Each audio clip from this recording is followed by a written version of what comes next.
Good evening friend. ETF business school में आपका स्वागत है।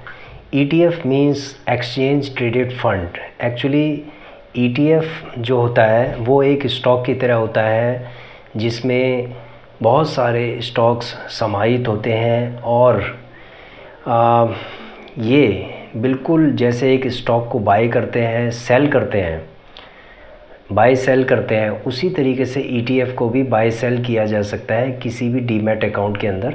अगर आपका डीमैट अकाउंट नहीं है तो सबसे पहले आपको अपना डीमैट अकाउंट खुलवाना चाहिए और डीमैट अकाउंट खुलने के बाद जो ETFs हैं उनको आप अपनी वॉच लिस्ट में लगा सकते हैं। ये 5 टॉप क्लास के ETF हैं जो ऑलमोस्ट रिस्क फ्री हैं, जिनमें इंडिया की सबसे टॉप क्लास की कंपनियां हैं, जैसे निफ्टी 20, शायद ये आपको दिखाई दे रहा होगा, Nifty 20, bank 20, IT 20,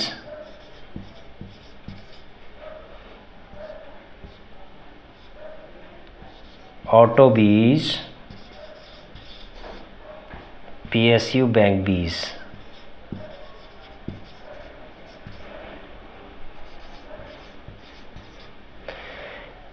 Nifty 20, bank 20, IT 20, auto 20, PSU bank 20, ये टॉप क्लास के 5 ETF हैं जिस पे आप धीरे धीरे करके इन्वेस्टमेंट अगर करते हैं, तो लॉन्ग टर्म में आपको बहुत ही फ़ायदा होने वाला है इन ETFs में। सबसे इम्पॉर्टेंट चीज़ है कि ये रिस्क फ्री है। देखो, इंडिया की जो टॉप क्लास की जो कंपनीज़ हैं उनका टोटल इन्वेस्टमेंट इन ETFs के अंदर है, ठीक है। जैसे निफ्टी 20 का अगर आप YouTube में आप सर्च करेंगे या इंटरनेट पे आप जब सर्च करेंगे तो आपको जो कंपोजिशन होती है वो निफ्टी 20 की कंपोजिशन आपको दिख जाएगी, बैंक 20 की कंपोजिशन दिख जाएगी, IT 20 की, ऑटो 20 की, PSU बैंक 20 की। तो इस तरीके से आप ETF की एक कंपोजिशन को आप देख सकते हैं कि कौन कौन सी कंपनीज़ से मिलके ये बना हुआ है, ठीक है। देखो, ETF एक्चुअली होता क्या है, ये एक इन्वेस्टमेंट व्हीकल है।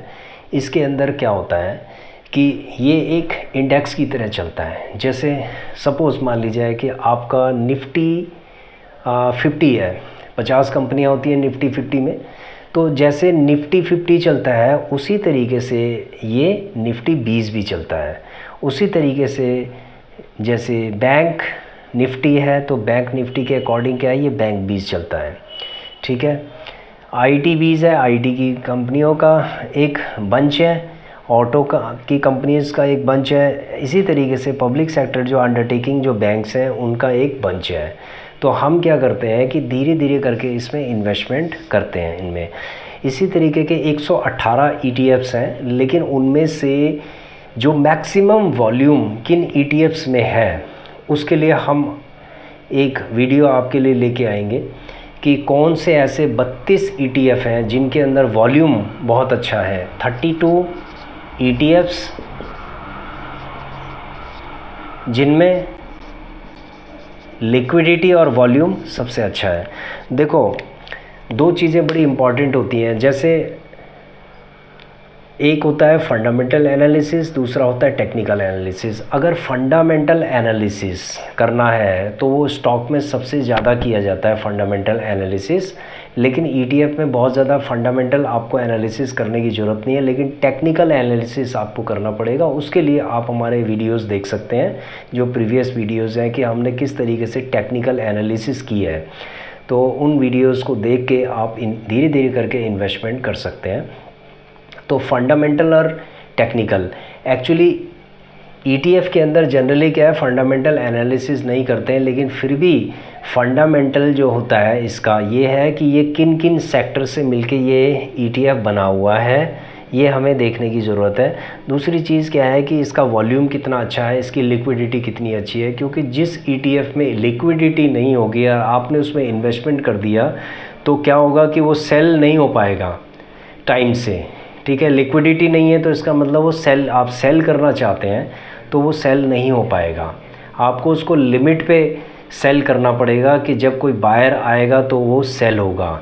इस तरीके के इश्यूज़ उन ETFs में आते हैं जिनमें लिक्विडिटी नहीं होती है। तो ऐसे हम 32 ETF ऐसे हैं जिनमें बहुत ही अच्छी लिक्विडिटी है, उन पर हमने प्रैक्टिकल उनको हमने बाय सेल करके भी देखा है। तो उसके लिए हम एक वीडियो लेके आएंगे। वैसे हमारे जो वीडियोस हैं वो बन रहे हैं, एक एक जो 32 ETF हैं जिनमें हाई वॉल्यूम है, वो एक एक वीडियो हम आपको बना के आपको सिखाते रहेंगे कि किस तरीके से इनमें वॉल्यूम है।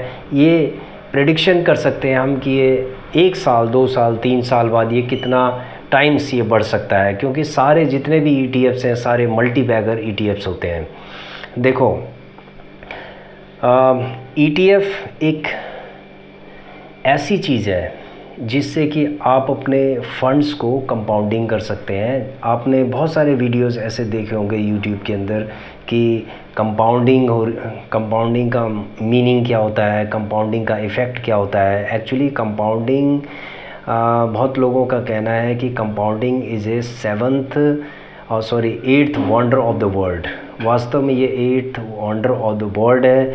इसके अंदर कंपाउंडिंग अगर आपको करना है तो आपको अपने जो इन्वेस्टमेंट है उसको रेगुलर इन्वेस्टमेंट करते जाना पड़ेगा। ऐसे नहीं कि आपने एक बार इन्वेस्टमेंट कर दिया और उसको छोड़ दिया, नहीं। जब मार्केट नीचे गिरती है या जब भी आपका टेक्निकल एनालिसिस के अकॉर्डिंग जब आपके बाय रेट पर वो आता है ETF, तब आपको उसको बाय करते जाना है। तो उसको करते जाना है, इसका मतलब है कि इन्वेस्टमेंट में भी एक कंसिस्टेंसी होनी चाहिए, तभी ये कंपाउंडिंग होगा, नहीं तो कंपाउंडिंग नहीं होगा। नहीं तो मार्केट के साथ आपका जो प्राइस है वो ऊपर नीचे चलता जाएगा ETF का, जो आपकी फ़ंड वैल्यू है, और वो कंपाउंडिंग नहीं हो पाएगी।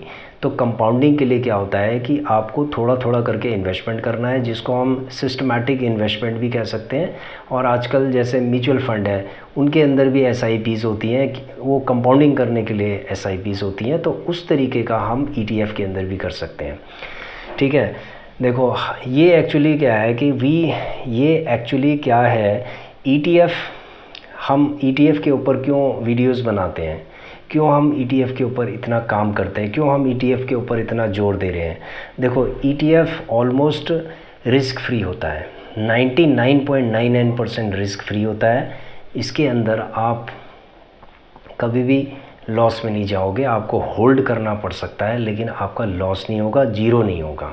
ठीक है, तो एक हम मॉडल आपको बताएंगे कि किस तरीके से ETF में हम इन्वेस्टमेंट पहले करते हैं, फिर इन्वेस्टमेंट के बाद हम एज ए इन्वेस्टर बनते हैं। इन्वेस्टर बनने के बाद हम एज ए ETF के अंदर हम ट्रेडिंग भी कर सकते हैं, और उस ट्रेडिंग से हम जो हमारा फंड प्रॉफिट का है उसको हम कैसे री इन्वेस्ट कर सकते हैं, वो चीज़ हम आपको बताते हैं।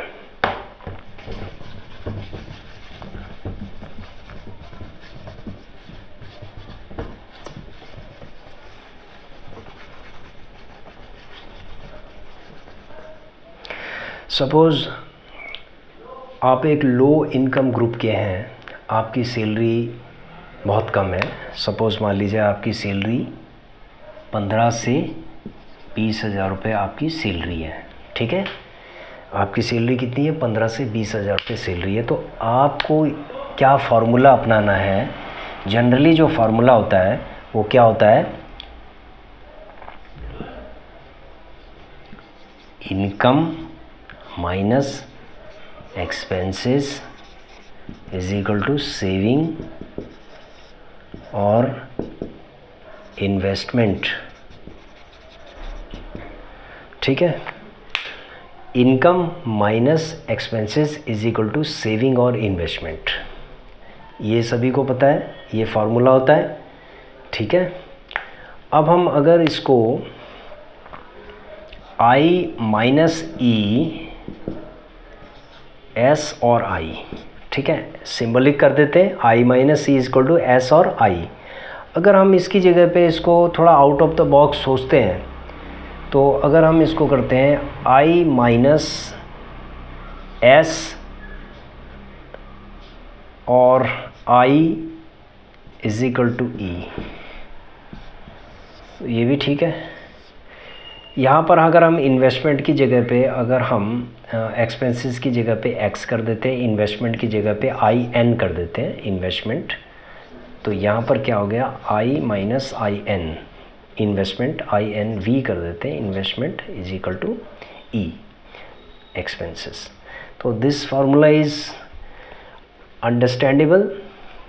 आई minus I means income minus expenses is equal to investment और सेविंग। आई माइनस, अब इसको इधर ले आए, I minus investment is equal to expenses. तो ये जो फार्मूला है इनमें से देखो दोनों का मतलब एक ही है। एज पर मैथमेटिक्स अगर आप मैथमेटिक्स के हिसाब से आप देखेंगे तो ये दोनों फार्मूले के मतलब एक ही है, ठीक है। लेकिन अगर आप साइकोलॉजी के हिसाब से अगर देखते हैं, सोचते हैं, तो इन दोनों का मतलब अलग अलग है। साइकोलॉजी के हिसाब से, माइंडसेट के हिसाब से, पहले का माइंडसेट और दूसरे के माइंडसेट में दोनों में डिफरेंस है। पहले का माइंडसेट एक नॉर्मल माइंडसेट है, दूसरे का ये out of the box mindset है कि अगर आप 15 से 20 हज़ार रुपये कमाते तो सबसे पहले आप को ये सोचना है कि मैं कितना इन्वेस्टमेंट कर सकता हूँ। जैसे मान लीजिए आई माइनस, जैसे 15-20 हज़ार रुपये माइनस जनरली 5K आप इन्वेस्टमेंट करना चाहते हैं तो ये 15 आ गया, ठीक है।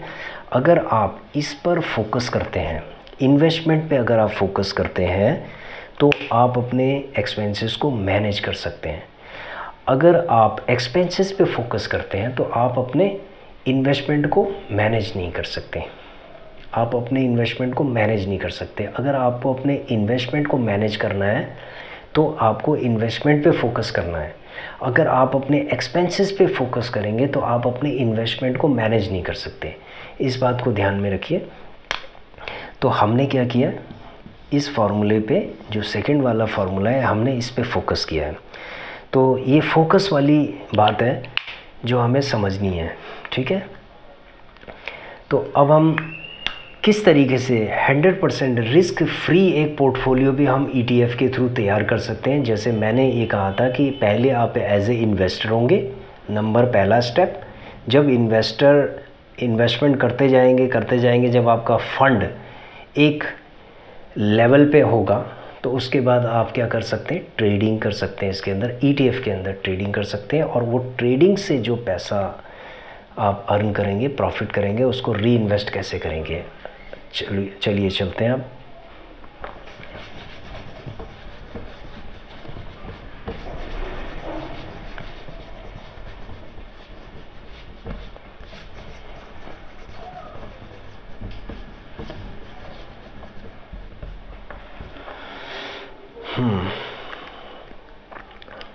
अब जैसे हमारी जो सैलरी है वो 15 से 20 हज़ार रुपये सैलरी है, लो इनकम ग्रुप है हमारा हम लोगों का। तो अब हम क्या है कि हमारे खर्चे इतने ज़्यादा हैं, ठीक है, बचत कैसे होगी। लेकिन फिर भी हमने कोशिश करनी है कि हम कम से कम 4 से 5 हज़ार रुपये हर महीने हम बचत करें। तो अब हमने क्या किया है, हमने इन्वेस्टमेंट स्टार्ट की ETF के अंदर, ठीक है। हमने क्या किया, स्टार्ट करने के लिए डीमैट अकाउंट खुलाना पड़ेगा। डीमैट अकाउंट में हम ETF को क्या करेंगे, बाय करेंगे। अब कैसे करेंगे बाय, देखो जैसे सपोज़ फर्स्ट मंथ हमने 5,000 का ETF ख़रीदा। कैसे ख़रीदा, जो 5 ETF है हमारे, कोई भी 5 ETF हैं जिनमें वॉल्यूम हाई है, कोई भी 5 ETFs हैं जो आपको लगता है, सेलेक्ट आप कर लीजिए। आप अपनी चॉइस से सेलेक्ट कर सकते हैं, आप रिसर्च कर सकते हैं, यूट्यूब के अंदर रिसर्च कर लीजिए, या फिर आप अपने किसी फाइनेंशियल एडवाइज़र से भी पूछ सकते हैं कि कौन से ETF में आपको इन्वेस्टमेंट करना चाहिए। तो किसी भी ETF में कर लीजिए जिसका वॉल्यूम अच्छा है। तो आप क्या करेंगे, 1K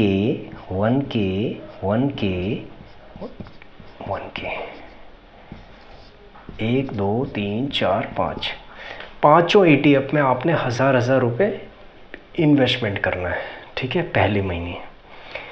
दूसरे महीने आपको ये देखना है कि कौन सा ETF सबसे ज़्यादा गिरा हुआ है, ठीक है। इनमें से जो ETF आपके जो आपकी इन्वेस्टमेंट है उससे नीचे ज़्यादा गिरा हुआ है, मान लीजिए 2%, 3%, 4%, तो आप उस 5,000 का 25% आप उस ETF के अंदर आप डाल दीजिए, जो सबसे ज़्यादा गिरा हुआ है उसके अंदर आप डालिए, और बाकी जो रिमेनिंग अमाउंट है उसको आप डिवाइड करके बाकी 4 में डाल सकते हैं। ठीक है, तो कहने का मतलब ये है कि आप अपने अकॉर्डिंग, अपनी कैलकुलेशन के अकॉर्डिंग आप उन ETFs में आपको ज़्यादा इन्वेस्टमेंट करना है जो सबसे ज़्यादा गिरे हुए हैं नेक्स्ट मंथ। ठीक है, ओके। रिमेनिंग जो ETFs हैं, फिर आपने क्या करना है कि आपने जो फंड आपका बचा होगा उसके बाद उसको डिवाइड करके बाकी जगह पे आप डाल सकते हैं। ठीक है, ऐसा भी हो सकता है कि 3 ETF आपके सबसे ज़्यादा गिरे हुए हैं, तो आप क्या कर सकते हैं कि 3 ETF में आप मैक्सिमम 75% फंड उसके अंदर डाल सकते हैं, 80% फंड डाल सकते हैं, 20% फंड आप जो 2 ETF जो बड़े हुए ETF हैं उनके अंदर डाल सकते हैं। तो आपको इसी तरीके से 5 ईयर्स तक, कितने साल तक, 5 ईयर्स तक आपको ऐसे करना है। देखो, investment is a long term process. ठीक है, कोई भी इसका शॉर्टकट नहीं है कि आप करोड़पति एकदम से बन जाओगे। बहुत सारे YouTube चैनल हैं जो आपको एक महीने में कह रहे हैं करोड़पति बन जाओगे, करोड़पति बन जाओगे।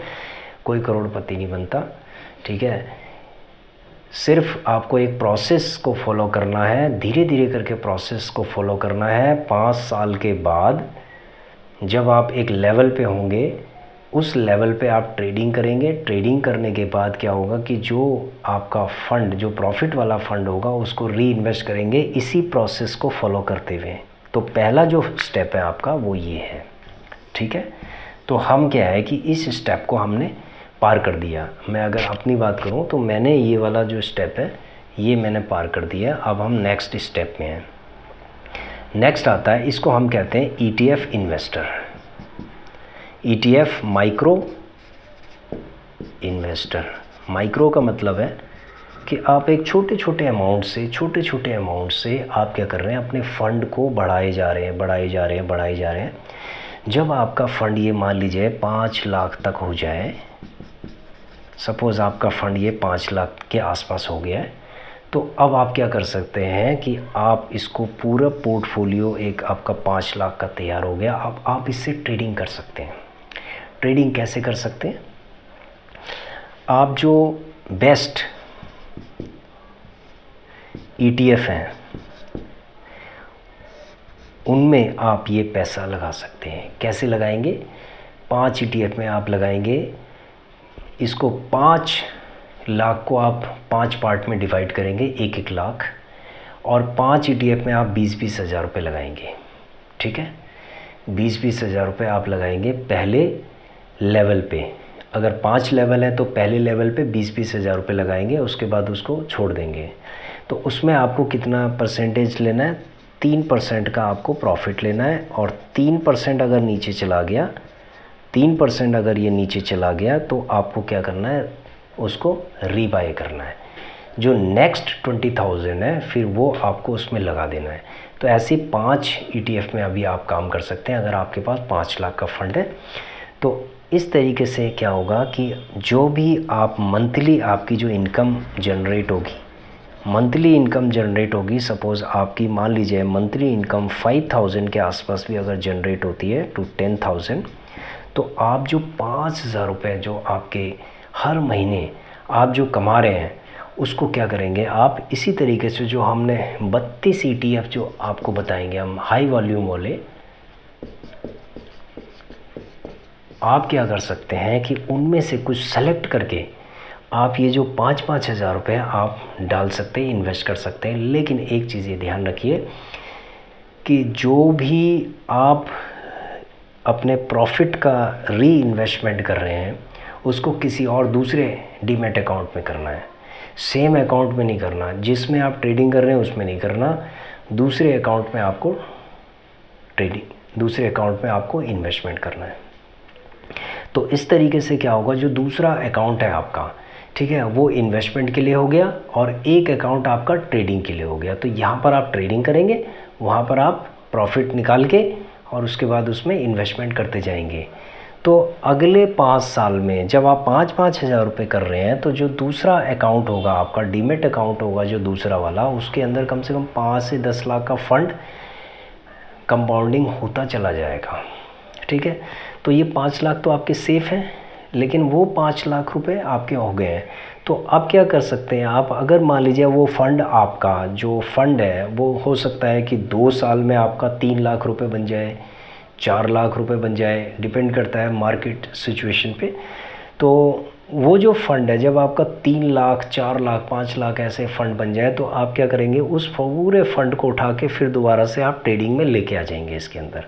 तो क्या होगा, ये 5 लाख पहले से ही है, उसके बाद जो 2-3 लाख रुपए वो होगा, तो ये 8 लाख के आसपास, ये 8 से 10 लाख रुपए हो जाएगा। अब आप ट्रेडिंग किससे करेंगे, 8 से 10 लाख रुपए। तो अब क्या है कि आप पहले हर महीने आपका कितना आ रहा था, 5 से 10 हज़ार रुपये हो रहा था। अब जब आपका ये 8 लाख से 10 लाख रुपए होगा, तो आपकी जो मंथली इनकम है वो कम से कम 10 से 15 हज़ार के बीच में अप्रॉक्सीमेटली हो सकती है। तो अब आप क्या करेंगे, अब 5 हज़ार की जगह पे अब आप हर महीने कितना इन्वेस्टमेंट कर रहे हैं, 10 से 20 हज़ार, जो हम अभी हम इस लेवल पे पहुंच गए हैं, इस वाले लेवल पे हम पहुंच गए हैं। इसका मतलब है कि जो पहला लेवल था हमारा, हमने क्रॉस कर दिया है। अब हम दूसरे लेवल पे भी पहुंच के अब तीसरे लेवल पे हम क्रॉस कर गए हैं। इसका मतलब है कि हम क्या कर रहे हैं, हम हर महीने 10 to 15,000 निकाल कर और उसके बाद दूसरे डीमेट अकाउंट में उसको री इन्वेस्ट कर रहे हैं। तो इस तरीके से हमारी जो वैल्यू है वो बढ़ती जा रही है। ठीक है, तो आप लोग भी ऐसे कर सकते हैं। ये हमने आपके साथ शेयर किया है जिससे कि आप भी कहीं ना कहीं से शुरुआत करो। ठीक है, ये प्रोसेस है इसका। अगले वीडियो में हम आपको बताएंगे कि 32 ETF ऐसे हैं जिनका वॉल्यूम बहुत अच्छा है, और वो जो 32 के 32 हैं, जब आप देखेंगे कि उनमें से कम 4 से 5 ऐसे ETF हैं जो अभी बिल्कुल नए नए हैं और उनकी ग्रोथ के चांसेस बहुत ज़्यादा हैं। वो सिल्वर गोल्ड के भी हैं, जैसे टाटा सिल्वर हो गया, टाटा गोल्ड हो गया, ठीक है, लिक्विड केस हो गया है, उसके बाद है गोल्ड केस हो गया है। तो ऐसे कुछ ETFs हैं जो बहुत ही अच्छे हैं और उनका वॉल्यूम भी बहुत ज़्यादा अच्छा है। तो नेक्स्ट वीडियोस में हम 32 ETF आपको लेके आएंगे जो हाई वॉल्यूम वाले आप इन्वेस्टमेंट कर सकते हैं। तो जो प्रोसेस है, जिस प्रोसेस से हम लोग गुजरे हैं, वो प्रोसेस हम आपको बताएंगे। ये बड़ा लंबा प्रोसेस है, कछुए की चाल से चलने वाला प्रोसेस है, लेकिन ये इस प्रोसेस के थ्रू हमने कैलकुलेट किया है कि 15 साल में आपका जो फंड है, जो आपका जहाँ आपने शुरुआत की है, जैसे 5 लाख का जो फंड है, वो कम से कम 1 से 1.5 करोड़ रुपए तक हो सकता है। ठीक है दोस्तों, बहुत बहुत धन्यवाद। Thanks for watching our video and we will bring you more learning videos. Thank you. Subscribe our channel and like our channel. Thank you.